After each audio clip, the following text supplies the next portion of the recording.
కడప జిల్లా బద్వేలు మున్సిపాలిటీ పరిధిలోని సిద్ధవటం రోడ్లో ఉన్న అంబేద్కర్ భవనాన్ని బుధవారం బద్వేలు ఎమ్మెల్యే డాక్టర్ సుధా పరిశీలించారు. ఈ సందర్భంగా వారు మీడియాతో మాట్లాడుతూ అంబేద్కర్ భవనాన్ని త్వరలోని అన్ని వసతులు కల్పించి ప్రజలకు అందుబాటులోకి తీసుకువస్తామన్నారు. ఈ భవనాన్ని పూర్తిగా పరిశీలించడం జరిగిందని, కొన్ని మౌలిక వసతుల కోసం ప్రత్యేక చర్యలు తీసుకుంటామని, ఇప్పుడే విద్యుత్ అధికారులతో మాట్లాడి సపరేట్ విద్యుత్ సప్లైని కూడా అందించడం జరుగుతుందన్నారు. పట్టణ ప్రజలకు ఎలాంటి ఇబ్బందులు లేకుండా ఈ భవనాన్ని అన్ని హంగులతో తీర్చిదిద్ది ఇవ్వడం జరుగుతుందన్నారు. వీరితో పాటు పంచాయతీరాజ్ ఈ నాగరాజు, జరకరియా, పిచ్చయ్య, అంబేద్కర్ భవన కమిటీ సభ్యులు పాల్గొన్నారు.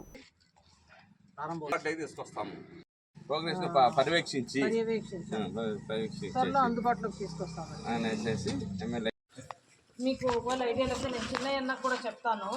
ఇది కొంచెం తొందరగా చేయించేసి దీనికి ఏదో లైన్ కూడా లాగాలన్నారు కదా. ఇది కొంచెం ఈ అంబేద్కర్ భవన్ కొంచెం మేము ప్రయారిటీ కింద చూసి చేయాలన్నా. తర్వాత మనకు మన దీంట్లో మీ ఏరియా కింద ఏమేమి జీజీఎంపీ ఈ గారికి కూడా చెప్పాను. మీరు కొంచెం వాటిని తొందరగా గ్రౌండ్ అయ్యేట్టు చేయించండి. ఇప్పుడు అదే